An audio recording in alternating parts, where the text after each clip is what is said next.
y'all, welcome to my channel. This is my first full-length video for y'all.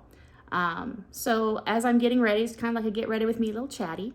Tell you about myself. My name is Lisa and I live in East Tennessee, just outside of Knoxville.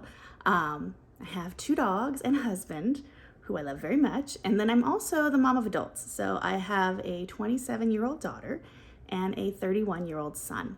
And so I do have one little grandbaby, and she was born in July, right at the end of July. And she's just the sweetest little thing. So that's just a little bit about me and what's going on. And we'll get to know each other a little better as we go on, I think. So let's go ahead and dive in here with what I've got today. I figured we just do a little chat. One of the things that I really am getting back into are reality shows. I had sworn them off for a while. When we moved here, we cut our cable. We had DirecTV, we cut it.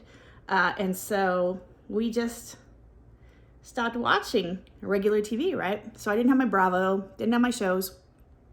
And I just, got Peacock because, in December for Christmas, like as a gift to all of us, because let's be honest, Peacock must be lacking subscribers because there's no way that they would offer this, but they offered an entire year of Peacock for $20. So of course I was like, sure, I'll do it. So I took it on.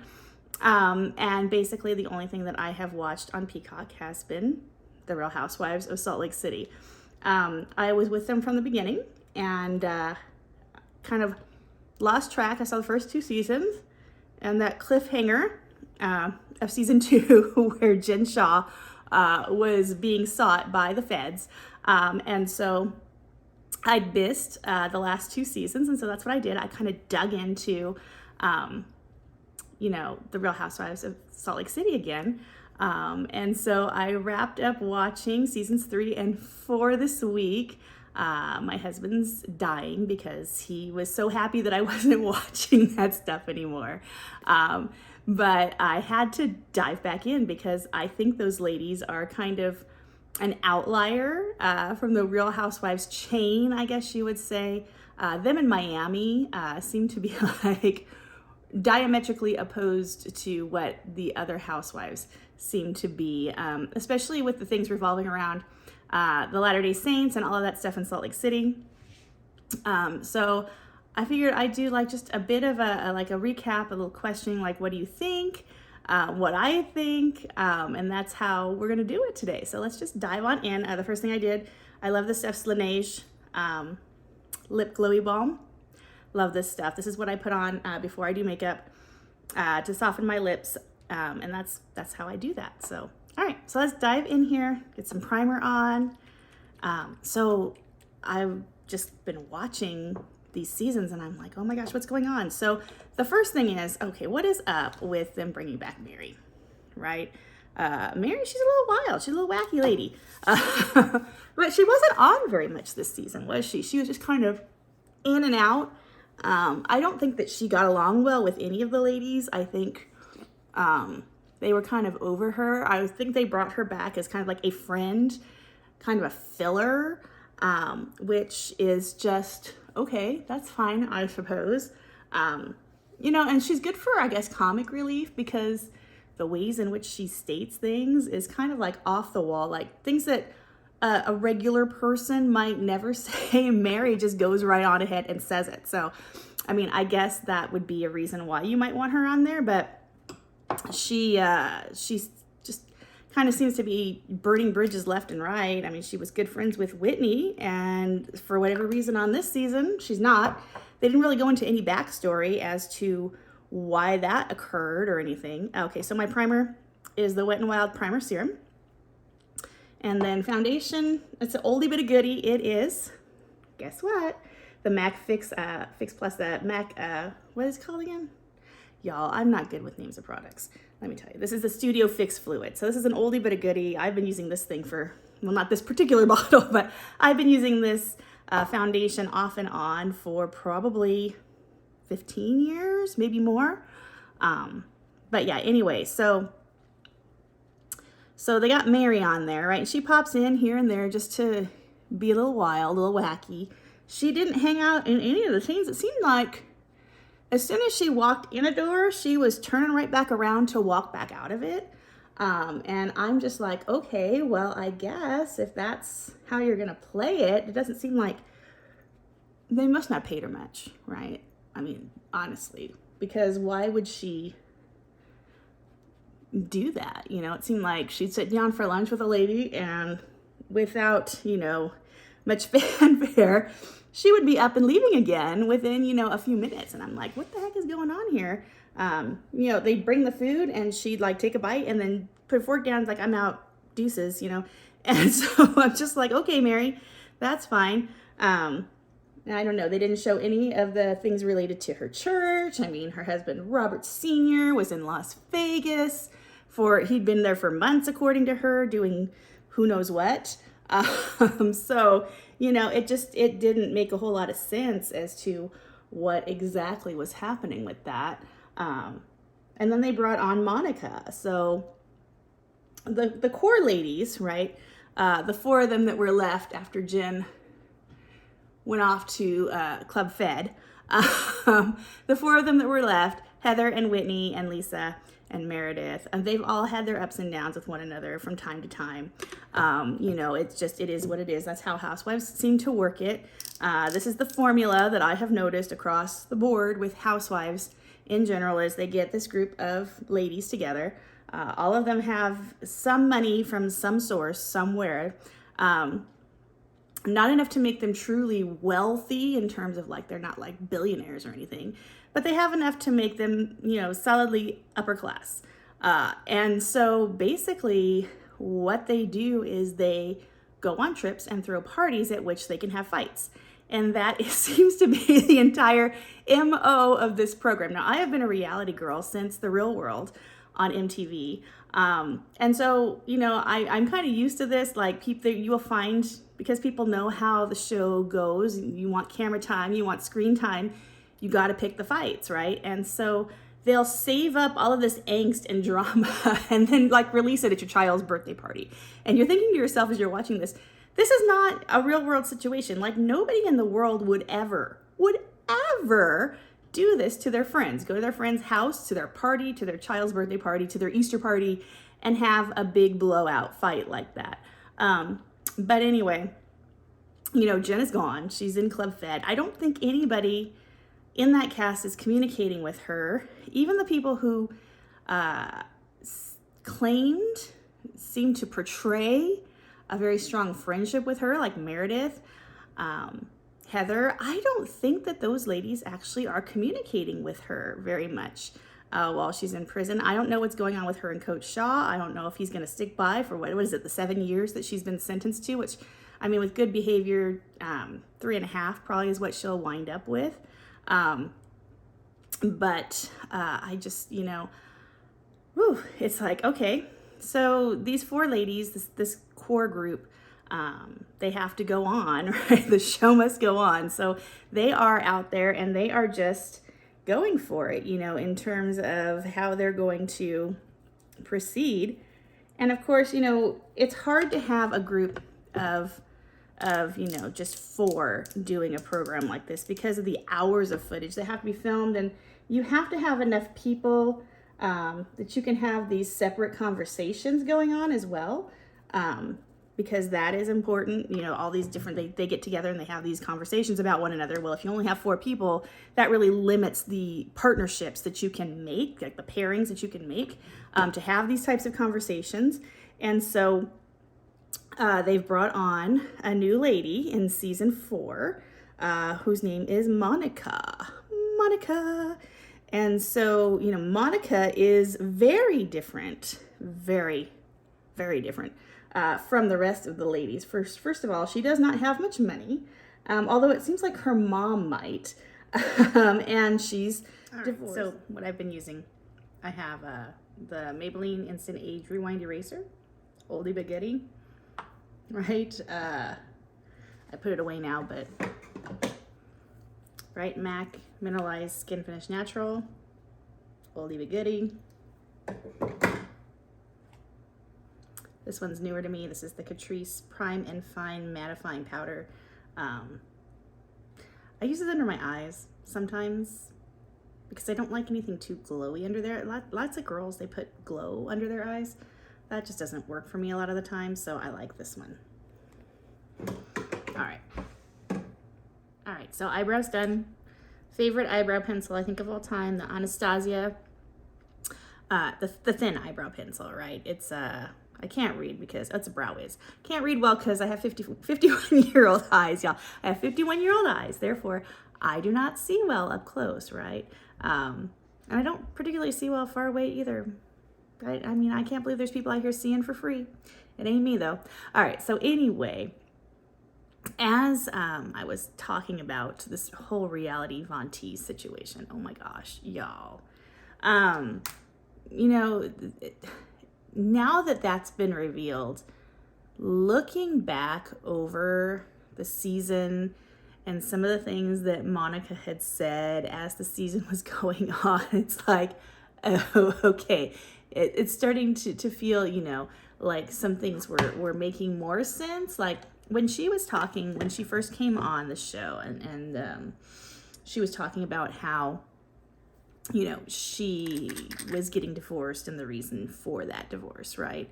And then she said, you know, I'm an open book. If I come in and I tell you everything up front, then there's nothing to find out about me. Well, little did we all know that she was hiding this huge secret, right? That she was participating in this gossip Instagram, TikTok page, whatever. I don't even know what service it was on because I didn't even know it existed.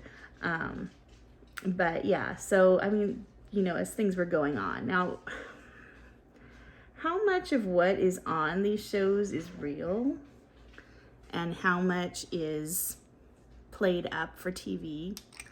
I mean, that's a debate that we've been having, you know, ever since reality shows were on TV. I think, you know, people have really gotten savvy on these programs as to how they work and what's expected of you if you're going to be on them. And so, you know, she may have been playing up some things that, you know, made her a more sympathetic character. For example, the relationship with her mother is one that I can think of that, you know, really could be something that she was really playing out and trying to use to her advantage to make her seem like someone that you would feel sorry for and give a pass on some things for, right? Another oldie but goodie, Painterly Paint Pot is the only, literally the only eyeshadow primer that I use. Nothing else compares to this stuff. Not one thing have I ever found. And I've used several. I've used the Urban Decay. I've used several other ones. This one, the best one out there. Anyway, back to Monica, right? So let's talk about the situation with Monica's mom. It's horrifying, to be honest with you. It's horrifying. All right, so let's get into eyes here. What I have for eyes is Colourpop's The Feels palette. I got this one at Target, but it's also available on their website. And this is one of my favorite new ones that I've gotten recently. So anyway, back to Monica's mom, right? Like I said, that situation is if half of what Monica has said on the program is true, it is absolutely horrifying.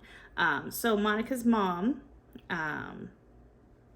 basically abandoned Monica with a family member so that she could run around and do, you know, whatever it was that she wanted to do with her life, and let someone else basically raise her daughter. And then, of course, once she was raised, stumbled back in there and acted like, you know, everything was kosher and copacetic and totally fine, you know, and just wanted to, you know, I want to be in your life. Well, Monica is in a situation where she's got 3 kids, right?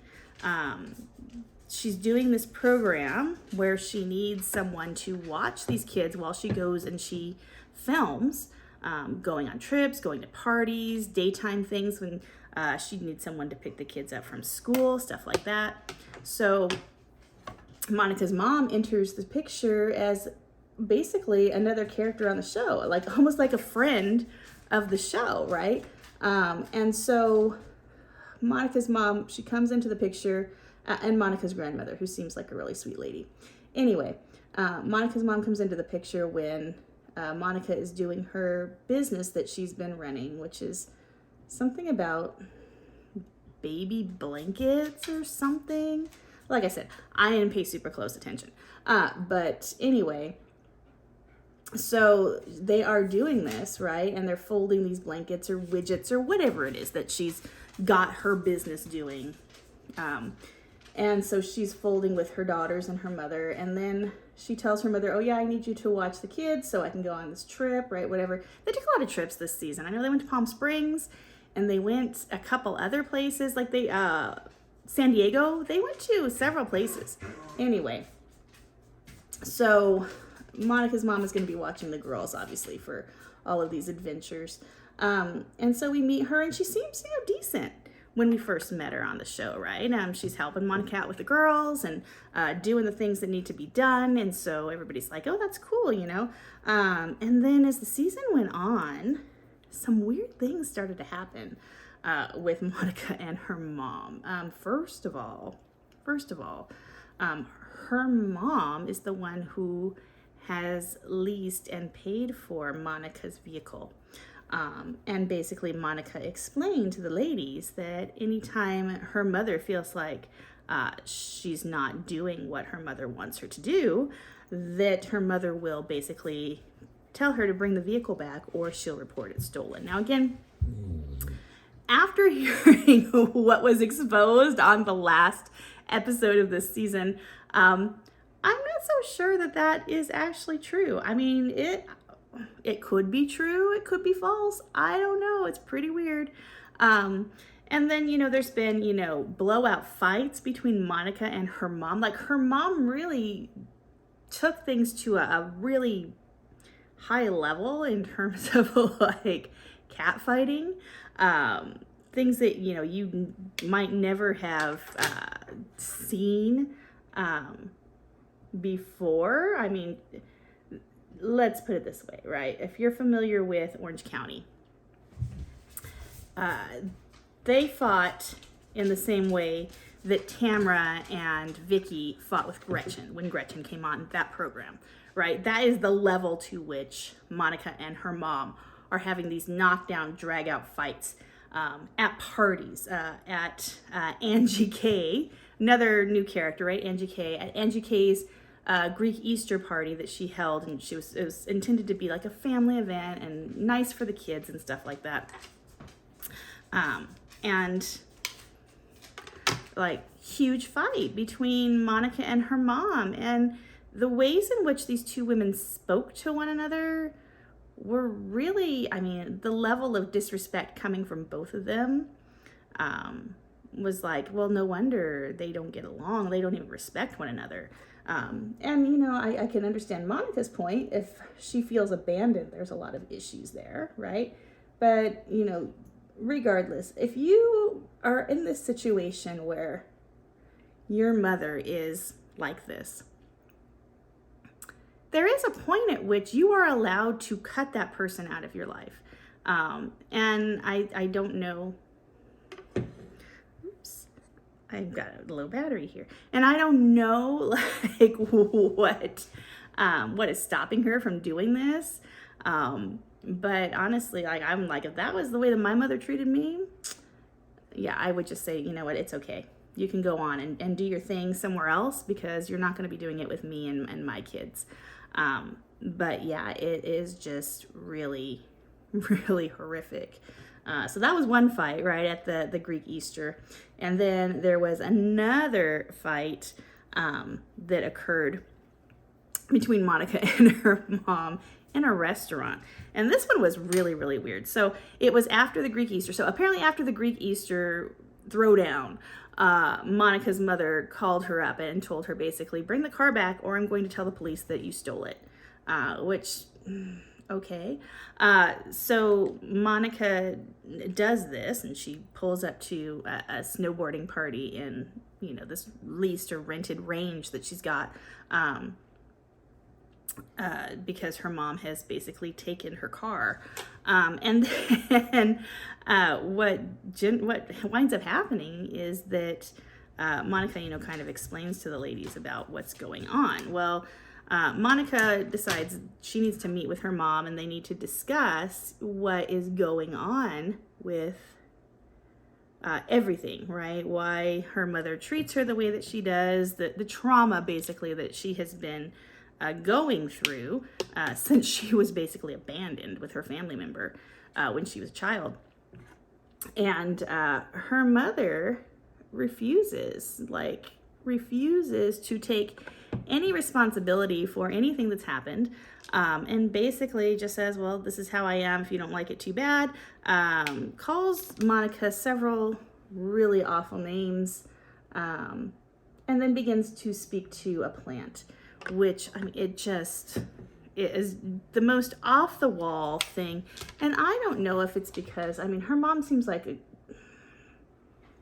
grifter, y'all. That's how she seems to me. So I'm just like, okay, I guess, you know, this is the time now, Monica. Go ahead and cut the cord, because this woman's not going to change. She abandoned you. She left you because she decided that she didn't want to be your mother.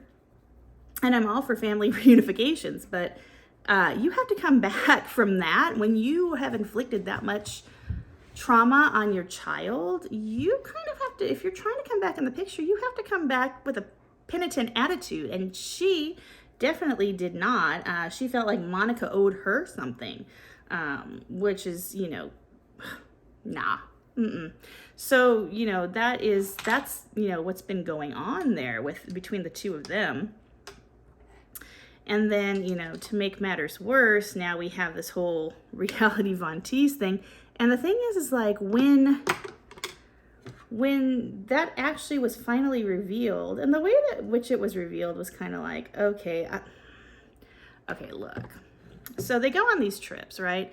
And they are, you know, doing things. They do adventures. Like when they were in Bermuda, they went, you know, moped riding and stuff like that, right? They did rum tasting at the house where they were staying. But anyway, the final night, I guess, of the trip, I'm assuming it's the final night. I mean, it may not have been the final night, but the final night of the trip is when, you know, the day of the final night, Heather finds out through her sources that Monica is part of, and at the time that Heather got the information, she believed that Monica was all of reality Von Teese. And so, you know, she calls the other original ladies down. So she calls this meeting on the beach with Meredith and Lisa and Whitney, and is telling them, oh my gosh, you know, Monica is reality Von Teese. And so I don't know how they come up with these activities, but apparently at these dinners, when they have these dinner parties, they have to do these activities. I don't know if that's just to liven it up. I couldn't tell you. Anyway, so the activity that was going on was mysteries. So each of the ladies, in front of them on their plate or a bowl or whatever in front of their place setting on the table was this little doll, this little handmade, you know, looked like child's arts and crafts doll. And it was supposed to represent one of the ladies there at the table. And so they're going around and they're doing, you know, their little, oh, I'm going to ask you about a question about this or question about that. And that's like the mysteries, right? And so Heather uses this opportunity to basically drop this bombshell on Monica that she knows that Monica is reality Von Teese, right? Well, here's the thing is that there was no shock, no surprise, not a flicker of anything. I mean, Monica has like the best poker face I've ever seen in my life, because there was nothing, not a single flicker of any kind of guilt or, yeah, you caught me, none of it. It was just flat, like poker face. And so Heather tells her, you know, I know your secret. I know that you're reality Von Teese. And so I told all the ladies, we're all in on it. And Monica, at first she's like, all right, caught me. But then she's like, wait a minute, I was not the only one doing this. This was a consortium. This was a number of people who were responsible for this stuff. And she says, this is what she says. Now, is she believable at this point? Absolutely not, because she's been lying through this whole thing about, or hiding anyway, this whole thing with the Reality Von T's persona. But she's like, I only was doing this because I was trying to bring down Jen Shah because I was so sickened by what she was doing. She was stealing money from old people, which she was, y'all. She pled guilty to it. But like, it's like, it was too late. Like, you have to understand, I mean, there was a whole kerfluffle about Monica's husband, right? Not Monica's husband, I'm sorry. Angie K's husband, or Angie H. All right, look, there were 2 Angies on this program this season. Anyway, so there was a big, issue with that because whoever's husband it was had started this other fake Instagram page and was using it to talk crap, mad crap about one of the housewives. This season was wild. There was a lot going on. And so, I take now everything that Monica had said over the course of this season with an absolute grain of salt because she was not honest from the get-go, even though she claimed that she was being honest when she told her whole life story. So it's hard to say how much is real and how much is not in this entire situation, So anyway, that is kind of like my take. Now the reunions are going to start here in this week. There's going to be a 3-part, like, it's drama, it's going to be real juicy when you have to have a 3-part reunion. So I'm interested to see what happens with that, and if Monica actually comes to the reunion. I mean, I watched the preview, but again, like I said, I don't really I like watching it, but I've noticed that the more that I have been using my phone and social media, the more ADD I've become, I think. And so I'll have my phone going, the program going, and so sometimes I miss things and have to rewind, and sometimes I'm just like not into the whole rewind. I'm just gonna let it go. Eyeliner today is the NYX retractable eyeliner. This is real basic. It's like $6 on Amazon. I have 2 colors. It works great, doesn't smudge, lasts a long time. Why pay more? Anyway, so that, and then of course there's the whole, you can't have a show going on in Salt Lake City without involving or talking about in some way the Latter-day Saints. So, several of the ladies are or were members of the Church of Jesus Christ of Latter-day Saints, which, commonly called the Mormon Church, right? And so there are a couple things going on here. Season 3, was it season 3 when Whitney signed that letter? She basically divorced herself from the church. And then, in season 4, Heather has written a book about her experiences. She's been excommunicated, so she is clearly no longer a member.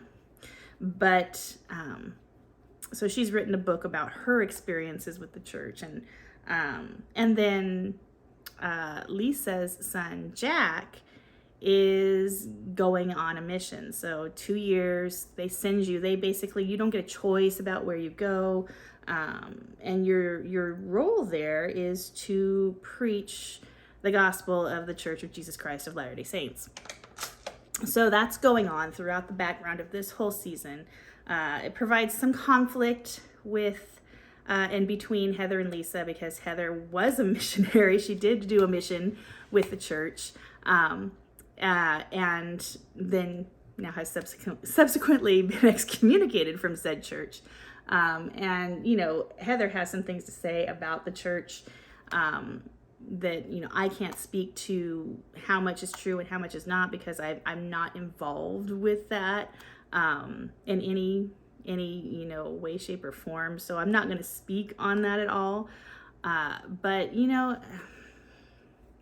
things are going to happen.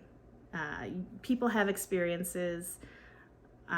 People who have been in churches have had experiences that were, you know, sometimes related to how the church itself is being run, and sometimes related just to the people in that church that turn them off from particular religions. And Heather clearly had an experience like that. But, you know, so she's not real happy that Jack is going to go on a mission. Butter bronzer. Bronze touring is my thing. I don't really do heavy contour or anything. Anyway, so long story short, right? Jack has found out that his mission is going to be in Bogota, Colombia. And so I don't know that I would feel super comfortable with my child being in Colombia. I don't know, you know, obviously when they go down there, they stay in, I assume, a safe place with a family or something. And then they ride their bicycles around and preach the gospel and they do good works. I mean, we had a pair of missionaries who came and stopped by our house once, and they were sweet kids. You know, I mean, I don't have anything bad to say about them. But yeah, it just, you know, it just has provided some conflict there between Lisa and Heather, and Heather's kind of like not understanding why Jack would partake in a mission. I think Jack's dad did a mission, so Jack's dad seems to be the more devout of the parents in that situation. Lisa seems to be kind of not as involved in the church and doesn't seem to you know, follow church doctrine as closely as maybe she might. But anyway, apparently they followed it closely enough that Jack took it and is running with it, right? But anyway, so that's kind of like what's going on with that. This is, y'all, I'm going to a friend's house tonight, and so this is a Wet n Wild Mega Glow Highlighting Powder in Blossom Glow. Yeah, so that, I mean, you know, that's what's going on. So, I mean, we got a little something there to talk about. Anyway, so that's the long and short of it, right? It looks like I'm pretty much finished here for the most part. I have some mascara to put on. I'm not particularly great at applying that. I tend to smear and smudge it sometimes, so we'll do our best there. But before I do that, I do like to do this, right? So I'm probably not doing this right, but you know, it's okay. We're just gonna keep on moving with it, right? Max Fix Plus, this is the rose version. I bought it because it was on sale. I like Fix Plus. It's a good product. I mean, it doesn't really hold your makeup for a particularly long time, but it's nice to take the powder down. I like to do that before I jump into any mascara there. Okay, so let's wrap it up here with some mascara. This is another one that has been around for a while. This is the Urban Decay Perversion mascara, and I do like this one a lot. It's one of my favorites. It's one of my favorites in the high-end category. Another of my favorites would be the Lancome Monsieur Big. I like that one a lot too. Like, I don't want to hold this mirror up in front of my face too much, but yeah, so we'll check in. They have, like I said, they have their 3-part kind of recap, reunion programming that's going to be coming up here starting this week. So we'll get into that and see how that goes. See if we can get any more story on this whole Reality Von Tease thing, what was going on with that. See if we can hear more about what's going on with Jack and his trip. Has he left? He's going to missionary training. That was kind of what was happening. He was graduating from high school and going to missionary training before he undertook the trip. So maybe we'll get to hear about that from Lisa. We'll get to hear maybe some more about the drama between Meredith and Lisa, which is kind of been a back and forth thing throughout all the seasons. I think season 1, Meredith and Lisa were like super tight, right? They were really close friends. And now it's just kind of like they've had so many battles, and I wonder if some of that has not been precipitated and caused to happen by being on the show, which is, if that's true, that's sad, right?